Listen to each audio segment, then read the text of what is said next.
Sadhguru, I wanted to know that when we are silent, still we feel that mind chattery, which always bothers us, and our thought always shifts back to past and future imaginations, which will not be any of output. How to get rid of it?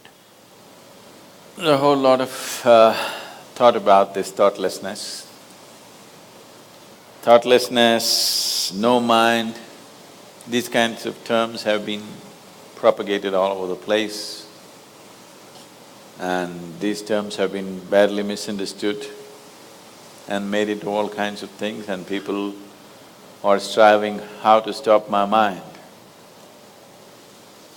It took millions of years of evolution to get a mind of this kind of capability, isn't it? Millions of years of tremendous amount of nature's work that today you have a mind of this kind of scope. And now you want to stop it. Why is it that you want to stop it? If your mind was constantly producing absolute pleasantness for you, would you think how to stop this mind? Would you? No. It's producing a lot of unpleasantness. That's why you're thinking of how to stop the mind.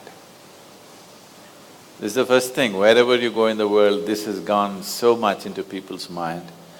If you tell them you meditate, they say, "But Sadhguru, I'm not able to stop my mind."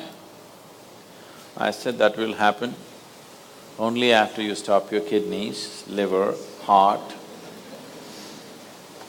You stop all these things, then the mind will also stop. Do you want it to stop? No.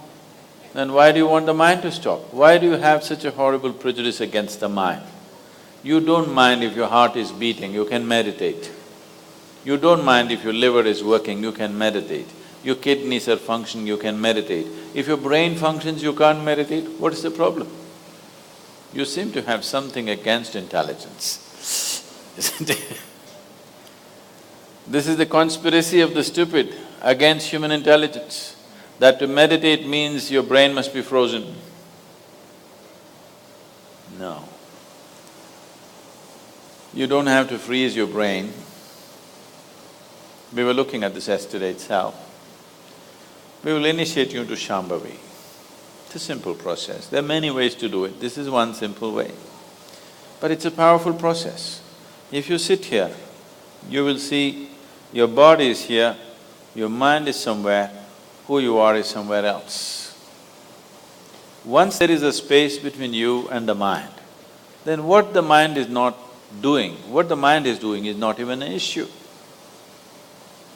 It is like you're stuck in the traffic jam. You're struggling through the traffic. That's one experience. Suppose you're either standing on Chamundi Hill or you're floating in a hot air balloon and look down at all the traffic. Very peacefully, traffic. Why? There's a distance, isn't it? When you're in it, traffic is a different experience. From really high up there, sitting in a hot air balloon, you look down, you can't even hear the sounds. Looks wonderful, traffic, isn't it? Yes or no? Yes. Because there's a distance. So once there's a distance between you and your mind's activity, mind is not a problem. Mind is a miracle, it is not a problem. And anyway, if thoughts are going continuously, if you're having a mental diarrhea, obviously you ate some bad food, isn't it? Yes. If you're having a physical diarrhea, you ate some bad food, isn't it? If you're having a mental diarrhea, you are obviously consumed something wrong. What this wrong thing could be is, the moment you identify yourself with something that you're not, then you're finished. Your mind is a continuous runs. There is no other way. Do what you want, try as hard as you want, it is not going to stop. If you do not identify yourself with anything that you are not. You know how to be with everything, you know how to use everything, but you're not identified with it, then you will see if you sit here, simply mind will be like this. If you want to use it, you can use it, otherwise it'll be like this. Right now your hands are like this, or you're holding it tied up because it'll go all over, is it? No. You can keep it like this. You can keep it like this, you can keep it like this. When you want to use it, you can use it. So it's a useful instrument. Suppose your hands become like this.